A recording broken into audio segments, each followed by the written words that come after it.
Good evening, students. I welcome you in my channel Kalamkari. And in this video, I shall be explaining the summary of the story Lost Spring, which I have taken from subject English of class 12th. So, before I explain the summary and about the author, let us first know that whether this title, which is given by Anise Jung, she is an author, woman author, is appropriate or not. It's very appropriate. This title is very appropriate as the writer here has compared the word spring with the childhood, as spring is the most beautiful season of all the season, and similarly childhood stage is also considered as the most beautiful stage of man's life. Anise has added here that in the story that children who lost their childhood because of the poverty, because of the pitiable condition, and they were unable to study and enjoy their childhood. That's why she has added the word lost with the spring. Here it means that the children have lost their life, they have lost their joys because of their socio-economic condition and were forced into labor life. That is why it is titled as Lost Spring. Now here she has talked about the here he likha hai, but she talks about the national shame of children being forced to live a life of poverty and exploitation. The two main characters of story are Shahab Alam and Mukesh, and both are not they are not in condition to live their childhood, as they have to carry the burden of poverty and illiteracy. So let's discuss that what author has told us in the story. She has told us the stories of interaction with the children which are deprived backgrounds, having deprived backgrounds. That means they are not having enough of the basic things in life like food, shelter. ये चीज़ें उनके पास नहीं है. So before explaining the summary, let us first know about Anise Jung. She is an Indian woman author, journalist and columnist for major newspaper in India and abroad too. She is from very rich family. She is from aristocratic family, as her father was a renowned scholar and a poet also, and he served as an advisor to the last Nizam of Hyderabad state. Nizam means Prince of Hyderabad state. And her brother and mother both are also Urdu poets. Her most noted work is Unveiling India, that is Woman Journey. She has here talked about the woman journey in India. It is written in 1987, and it has given detailed chronicle of the lives of women in India. औरतों का कैसा यहाँ पे रहन सहन था, उनकी क्या दुर्दशा थी, किस तरह के हालात थे, वो पूरा डिस्कस किया है. Now let's switch to the main characters of the story. We are having two main characters. Sahib is a young rag picker from Bangladesh whose full name was Sahib Alam. His name is very ironical because उसका नाम जो है उसका मतलब है Lord of the Universe. But he is not living as a Lord of Universe.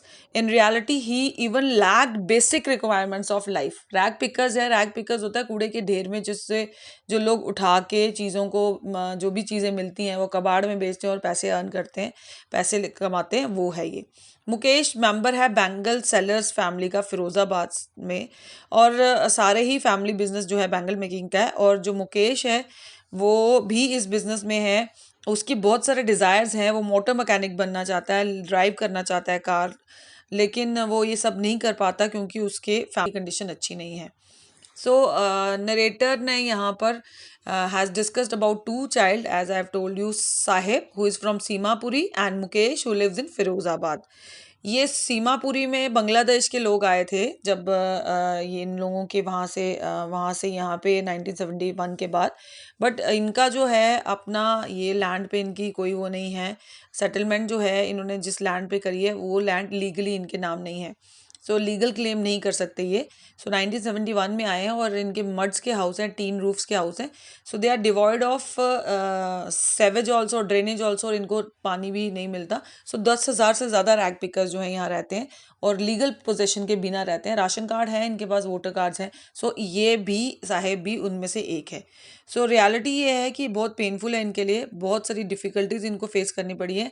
यहाँ पे हम कहते हैं, जब ओपनिंग सीन होता है वहाँ पे दिखाया जाता है that this Saheb is scrounging for gold rag. Gold rag means यहाँ पे गोल्ड इज गार्बेज। सो वहाँ पे वो कूड़े के ढेर में से ढूंढ रहा है। और जो राइटर जब उसको देखता है तो उसको कहता है, क्या आप स्कूल नहीं जाते, why don't you go to school? He said that I am not in condition to go to school. So writer उसको बोलता है कि I am going to build a school and you are interested to go in to school. वो कहता है, yes I am very much interested in going school in getting education. तो वो उसको अपॉर्चुनिटी देता है। फिर थोड़े दिनों बाद जब वो उसको मिलता है, साहेब उसकी तरफ भागता हो जाता है कि आपने स्कूल खोल दिया। वहाँ पे ये अनीस जंग जो है, इस ऑथर को बहुत बुरा लगता है कि मतलब मैं इसको स्कूल प्रोवाइड नहीं कर सकती इन बच्चों को, ये बेचारे चाहते हैं पढ़ना बट ये पढ़ नहीं सकते क्योंकि इनकी पिटिएबल कंडीशन जो है उसकी वजह से पढ़ नहीं सकते, because they are from the deprive background. That means they are not having enough of the basic things in life. So how come they are going to get education जब इनके पास खाने पीने के लिए भी चीज़ें नहीं है। सो यहाँ पे वो जो है वो डिस्क्राइब कर रही है that there condition is full of misery and misery and they are having a very poor economic condition, and this is the reason they are not able to go for schooling and they were forced into labor life. So that is why the reason is, ये जो है साहिब जो है क्या कर रहा है, bear footed चलता था और ये जो है जो है रैग पिकिंग करता था। इवन एक बार एक इंसिडेंस में इसको जूते जब दिखे हैं किसी के होल वाले, तो इसने कहा कि तुम्हें होल वाले जूते मिले हैं, are you happy with this? तो वो कहता है, उसने बताया कि मेरे पास तो जूता ही नहीं है। तो होल होना जो है, इट इज़ लाइक शू होना भी एक ड्रीम कम ट्रू है even with the hole. So second character जो उन्होंने डिस्कस किया, दैट इज़ जिसको impression regarding the life of Mukesh की उन्होंने ऑथर ने जो है बात करी है यहाँ पे। मुकेश सेकंड कैरेक्टर है। ये फैमिली बैंगल मेकर्स की फैमिली को बिलोंग करता है, जैसे मैंने पहले भी बता दिया। और यहाँ पे आपके इंडिया में 20,000 से भी ज़्यादा चिल्ड्रन इस बिजनेस में है। फर्दर मोर कोई भी अंडरस्टैंड नहीं करता कि लॉ फॉरबिड करता है कि इनको नहीं रखना है, बच्चों को नहीं करने देता है। तो लेकिन because of poverty he was force to work with their parents and he has to work around furnaces, जो आग के बिल्कुल पास, वेल्डिंग ग्लासेस और डिंजी सेल्स में रहना पड़ता है इसको। और ये जो है बच्चों को इवन ब्राइटनेस भी इनकी आंखों की जा सकती है इसकी वजह से, इसने ये भी डिस्क्राइब किया है ऑथर ने। सो एक करेक्टर और डिस्क्राइब किया गया है, मुकेश की भाभी, जहाँ पे उसने औरतों की कंडीशन को बताया गया that they have to keep well, अपना एक दुपट्टा या कुछ ऐसे अपने फेस को कवर करना पड़ता है औरतों को। औरतों की भी बेबसी दिखाई गई है इसमें, थोड़ा सा एक सीन में दिखाया गया है कि हाउ द मुकेश भाभी जो है, she was working hard for everyone because she is a बहू, वो घर में बहू है। So the whole story is telling describing the terrible condition of the poor children. So writer जो है एड्रेस कर रही है पिटिएबल कंडीशन बच्चों की, और rag pickers, bangle makers, even overall condition of the poor people, poor children जो है वो यहाँ दिखाया गया है इस स्टोरी में।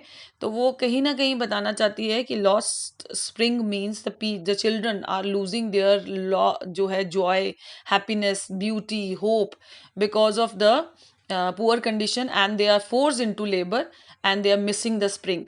सो जो है ये उन्होंने पूरी स्टोरी में बताया है। So this is all for the story. इसमें दो करेक्टर्स को उन्होंने बताया है, बेसिकली पुअर पॉवर्टी जो है वो क्या क्या करवाती है और बच्चे क्या क्या इंडिया में बेसिकली फेस कर रहे हैं, इन रियलिटी फेस कर रहे हैं, जो कि बहुत ज़्यादा बुरा लगने वाली चीज़ है। लेकिन इसके लिए बहुत सारे लॉज भी हैं, बट फिर भी लोग लॉज के खिलाफ जाके भी बच्चों को बच्चों से लेबर करवाते हैं। So this is not good on their parents part also. So that is the reason behind is the poverty. So वो भी हेल्पलेस हैं। So this is all for the today lesson.